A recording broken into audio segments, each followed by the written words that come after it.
सृष्टि के आरंभिक युग में एक असुर था, भस्मासुर।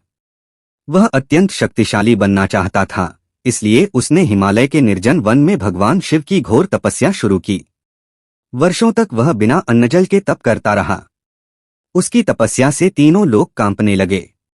अंततः महादेव प्रसन्न हुए और उसके सामने प्रकट हुए।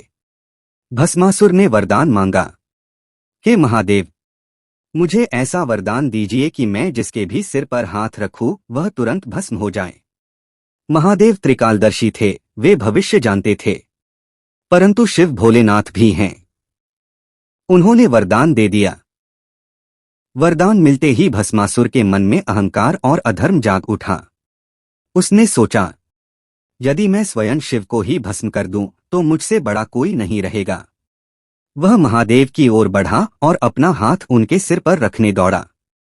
यहीं से शुरू होती है रहस्यमयी लीला। शिव भागने लगे। तीनों लोग चौंक गए। देवताओं ने सोचा, जो महाकाल हैं, मृत्यु से परे हैं, वे क्यों भाग रहे हैं? लेकिन यह डर नहीं था, यह थी लीला।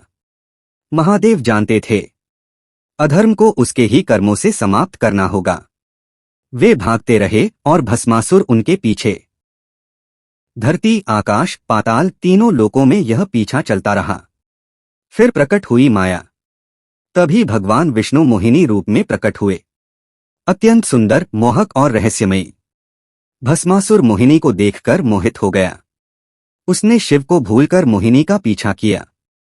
मोहिनी ने कहा, यदि तुम मुझसे विवाह करना चाहते हो तो पहले मेरे साथ नृत्य करो। भस्मासुर मान गया। नृत्य के दौरान मोहिनी ने अपने हाथ सिर पर रखे। भस्मासुर ने भी वैसा ही किया और क्षण मात्र में भस्मासुर स्वयं भस्म हो गया। रहस्य का सार, शिव इसलिए नहीं भागे क्योंकि वे असहाय थे, बल्कि इसलिए क्योंकि अहंकार को बल से नहीं, बुद्धि से हराया जाता है। अधर्म अपने ही वरदान से नष्ट होता है। महादेव की हर क्रिया में लीला और रहस्य छिपा है। महादेव मुस्कुराए और सृष्टि फिर संतुलन में आ गई।